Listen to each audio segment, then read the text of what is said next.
habis kadas besar, terus rambutnya digunting atau kukunya digunting. Apakah saat mandi itu diharuskan untuk dimandikan juga karena tadi waktu guntingnya belum mandi. Habis isak dicicil muka sama leher. Kemudian jam 9 dicicil rambutnya. Nggak apa-apa. Tapi ini contohnya bibir. Bibir ini juga harus dimandikan. Lubang hidung ini juga harus dimandikan. Kemudian dubur itu ketika duduk itu kelihatan, ketika berdiri gak kelihatan, maka juga harus dimandikan. Bismillahirrahmanirrahim. Ila hadratin Nabiul Mustafa Muhammadin sallallahu alaihi wasallam. Pausan manasan asal kitab Fathul Qorib Abu Suja Al-Fatihah. Bismillahirrahmanirrahim. Bismillahirrahmanirrahim. Maliki yaumiddin. Iyyaka na'budu wa iyyaka nasta'in. Ihdinas siratal mustaqim. Bismillahirrahmanirrahim. Qala al-mu'allif rahimahullah wa nafa'ana bi ulumi bidaraini amin. Melanjutkan Fathul Qorib halaman 7 tengah. Halaman 7 atas. Faslun wa faraidul ghusli salah satu asya'a. An-niyatu wa izalatun najasati ingkanat ala badanihi. Wa isolul ma'i ila jami'i sa'ri wal basaroti. Wa sunanuhu khamsatu asya'a atasmiyatu wal wudu'u qablahu. Wa imrarul yadi alal jasadi wal mualatu wa taqdimul yumna alal yusra. Kalau dikasih makna Jawa, faslun utawi iki iku fasal. Wa faraidul ghusli utawi pira-pira fardune adus. Iku salah satu asya'a ana telu pira-pira suwiji-wiji. Rupane an-niyatu maca niat, rupane an-niyatu niat wa izalatu najasati lan ngilangi najis ing kanat lamun ana apa najis iku ala badanihi ing atase awake wong.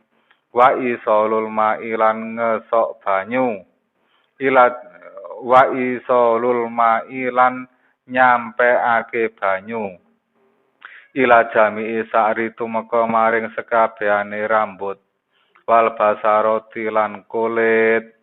Wa sunanuhu utawi pira-pira sunai ghuslu iku khamsatu asya'a ana 5 pira-pira suwiji-wiji. Rupane atas miyatu maca bismillah wal wudu ulan wudu qablahu ing dalam sadurunge ghuslu. Wa imrarul yadi lan ngelakokake tangan alal jasadi ing atase awak wal mualatu lan nuli-nuli.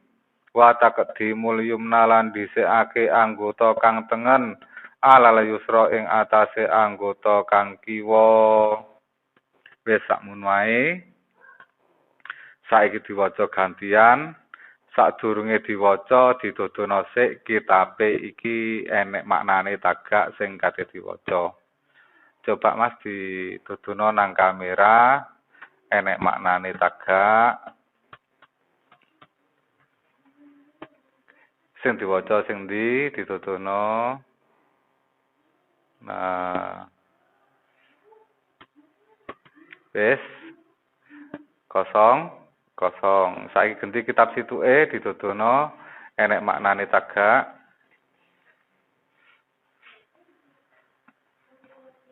Nah, ditunjukkan seperti itu. Ada maknanya apa tidak? Dikencengno ndi sing kate diwaca. Wa faraidul ghusli dituturna enek maknane tagak. Wis. Kalau sudah jelas wis. Saiki diwaca mulai Mas Yayan diwaca.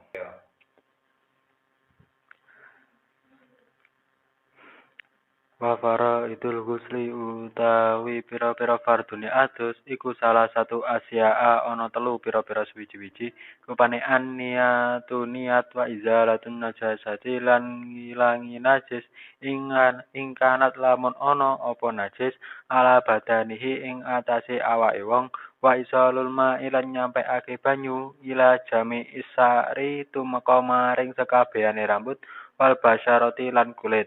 Wasunanuhu lan utawi pira-pira sunahe ghuslu iku khamsatu asya'a ana 5 pira-pira suwiji-wiji rupane atasmiyatu maca bismillah wal wudu'u lan wudu qabalahu ing dalem sadurunge ghuslu wa imrarul yadi lan ngakokake tangan alal jasadi ing atase awak wal mualatu lan nuli-nuli wa taqdimul yumna lan dhisikake anggota kang tengen alal yusra ing atase anggota kang kiwa.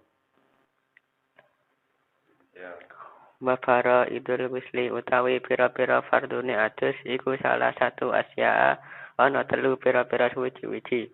Rupane an-niyatu niat wa izalatun najasati lan ngilangi najis ing kanat lamun ana apa najasah ala badanihi ing atase badane wong wa isalul ma'i lan nyampeake banyu ila jami'i syari tumeka maring sekabehane rambut wal basyarati lan kulit wa sunanuhu utawi pira-pira sunahe ghuslu iku khamsatu asya'a ana 5 pira-pira suwiji-wiji rupane at-tasmiyatu maca bismillah wal wudu'u lan wudu qabalahu ing dalem sadurunge ghuslu wa imrarul yadi lan nglakokake tangan alal jasadi ing atase awak wal mualatu lan nuli-nuli wa taqdimul yumna lan dhisikake anggota kang tengen alal yusra ing atase anggota kang kiwa. Wis tak jelasne. Bismillahirrahmanirrahim. Sebelum saya jelaskan, saya kasih makna Indonesia biar barangkali ada yang nggak ngerti makna Jawa, biar ngerti maknanya. Wa faraidul ghusli adapun beberapa fardunya mandi. Salah satu asya'a ada 3 macam. Nomor 1 an-niyatu niat, nomor 2 wa izalatun najasati menghilangkan najis ingkanat jika ada najisnya ala badanihi pada badannya. Wa isalul ma'i dan sampainya air ila jami'i sa'ri pada seluruh rambut wal basaroti dan kulit. Wa sunanuhu adapun sunah-sunahnya mandi khamsatu asya ada 5. Atasmiyatu yaitu membaca basmalah wal wudu'u qablahu dan wudu sebelum mandi. Wa imrarul yadi dan menjalankan tangan alal jasadi pada tubuh wal mualatu dan berturut-turut wa taqdimul yumna dan mendahulukan organ yang kanan alal yusra daripada yang kiri.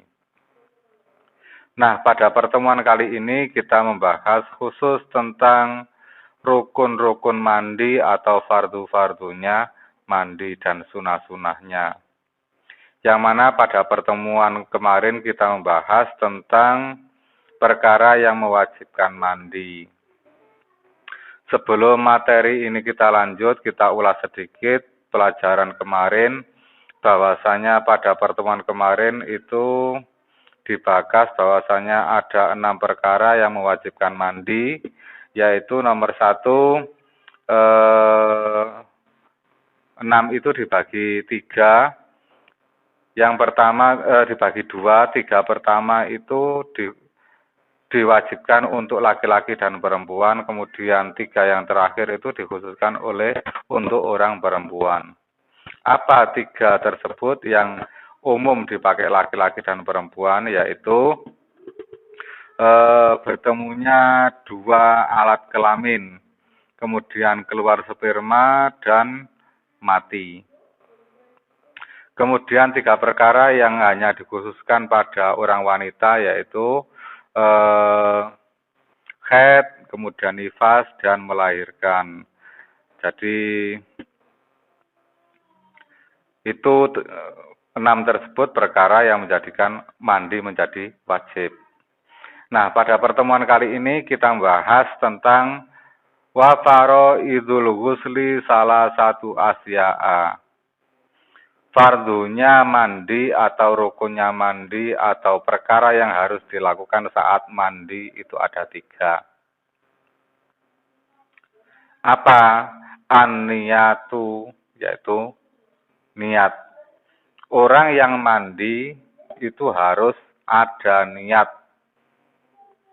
Ketika tidak ada niat, maka mandinya tidak sah. Niatnya bagaimana? Kalau wudhu itu nawaitul wudhu'a li raf'il hadasil asghari fardhu lillahi ta'ala. Itu kalau hadas kecil. Kalau hadas besar, niatnya bagaimana? Nawaitul ghusla li raf'il hadasil akbari fardhu lillahi ta'ala. Atau enggak mau yang keren, mau yang lokal-lokal, niatnya lokal aja ya. Berarti niatnya saya niat mandi besar untuk menghilangkan hadas besar cukup. Saya niat mandi untuk menghilangkan hadas besar cukup, seperti itu. Enggak mau berbau Arab ya, bahasa Jawa. Niat adus ngilangi hadas gede, biar sudah. Atau mandinya enggak mau di kamar mandi, enggak mau di kolam renang, langsung di sungai. Berarti ketika mau lompat diniati niat mandi besar untuk menghilangkan hadas besar lillahi ta'ala, langsung lompat kemudian masuk ke sungai. Seperti itu. Harus niat. Ketika mandi tanpa niat, mandinya tidak sah. Harus niat. Kemudian yang nomor 2, wa izalatun najasati ingkanat ala badanihi. Jika di dalam tubuhnya, jika di tubuhnya itu ada najis, maka najisnya harus dihilangkan. Katakan itu tangannya habis kena darah, atau kakinya habis nginjek tai, atau habis nyewoi anake, maka di situ wajib dibersihkan dulu jika najisnya ada. Tapi kalau tidak ada najisnya, ya langsung aja mandi. Yang nomor terakhir, wa isolul ma'i ila jami'i sa'ri wal basaroti. Ini yang terpenting. Bahwasanya saat mandi itu posisi air itu harus benar-benar sampai pada kulit dan mengalir. Bukan hanya pada kulit, tapi juga seluruh rambut. Baik rambut yang ada di kepala, rambut di mana, di ketiak, dan semuanya itu harus teraliri air. Baik rambutnya pendek atau rambutnya panjang, katakan rambutnya panjangnya 5 meter, maka 5 meter itu juga wajib untuk dialiri air. Seperti itu. Dialiri air, kemudian kalau di tubuh itu juga kulitnya harus teraliri oleh air. Kalau ada satu titik yang tidak teraliri air, mandinya tidak sah. Bukan hanya diseko, mandi dengan diseko itu beda. Kalau seko itu diusap air. Tapi kalau mandi itu airnya harus mengalir. Seperti itu. Seluruh tubuh, seluruh kulit harus dibasuh, harus dimandikan. Seperti itu.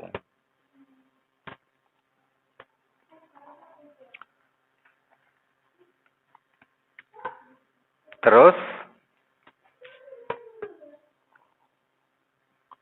Selanjutnya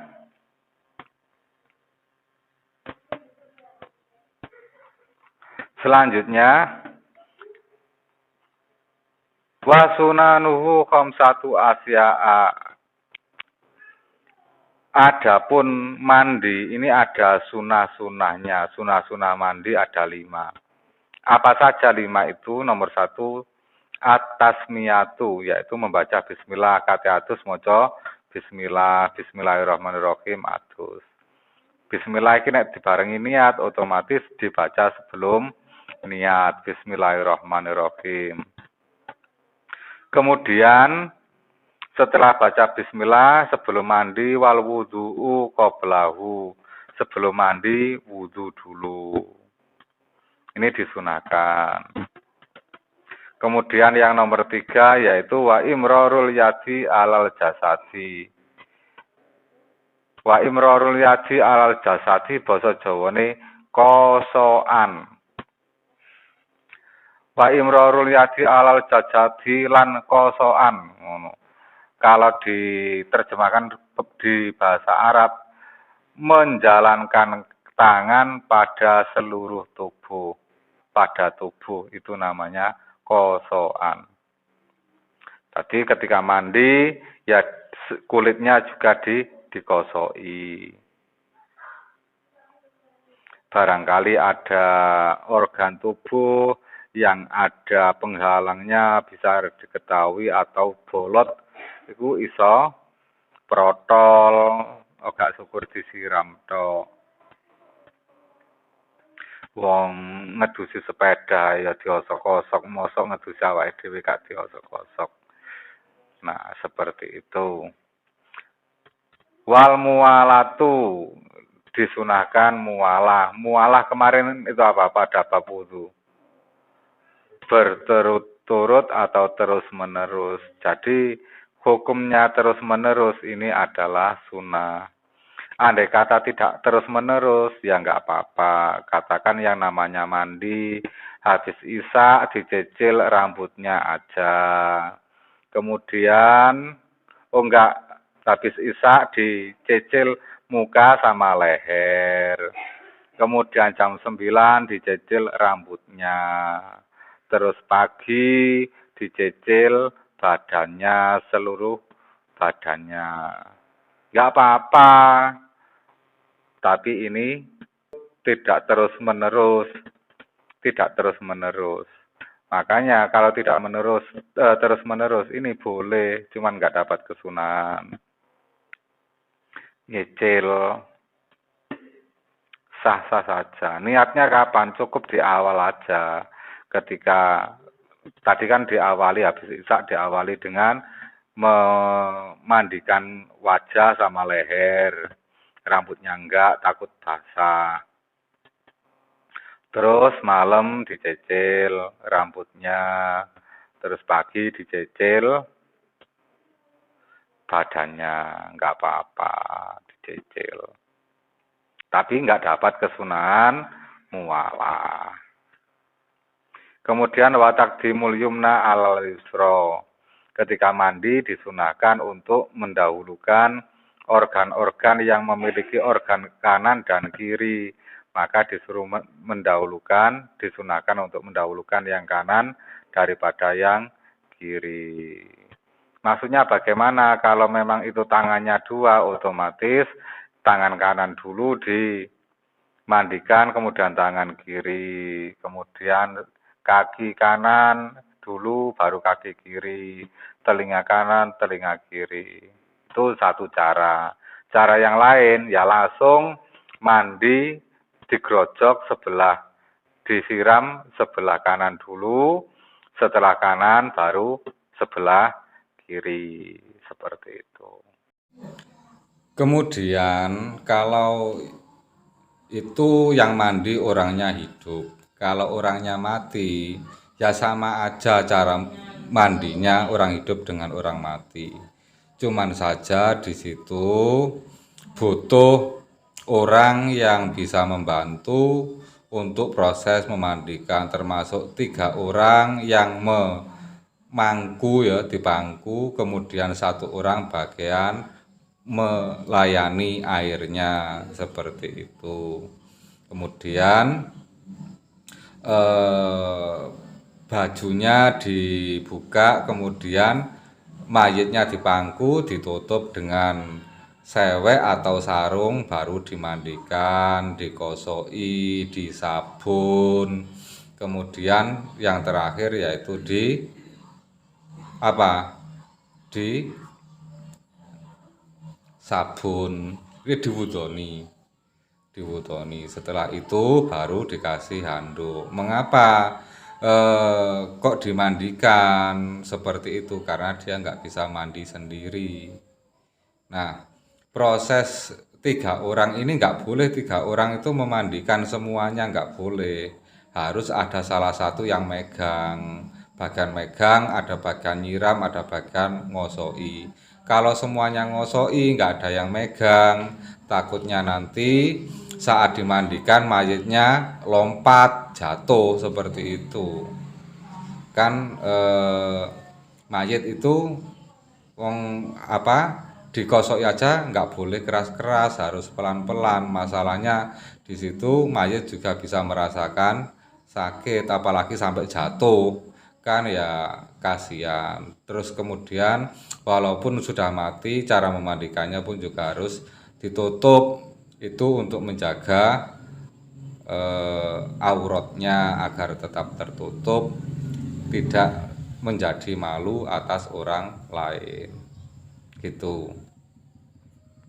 Dan yang terpenting itu jika si mayit ini kukunya panjang atau kukunya kotor, ya dibersihkan dengan menggunakan dahan ranting yang lunak untuk dibersihkan. Kemudian di bawah itu juga harus dicewoki, bila perlu perutnya dipelurut agar tainya keluar, itu yang terpenting. Kalau sudah tainya keluar baru dicewoki. Setelah dicewoki, dikira semuanya bersih, baru diwudukan. Itu. Sudah sampai di situ aja dulu. Ada yang tanyakan?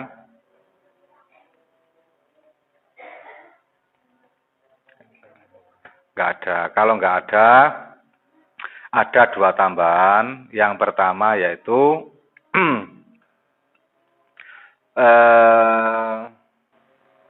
yang namanya tubuh itu yaitu semua kulit yang terlihat oleh mata itu namanya organ dan harus dibasuh semua, harus dimandikan semua. Contohnya bibir ini juga harus dimandikan, lubang hidung ini juga harus dimandikan. Kemudian dubur itu ketika duduk itu kelihatan, ketika berdiri nggak kelihatan, maka juga harus dimandikan seperti itu. Seperti itu. Jadi yang namanya kulit itu ya semua yang nampak mata itu harus dimandikan. Itu yang pertama.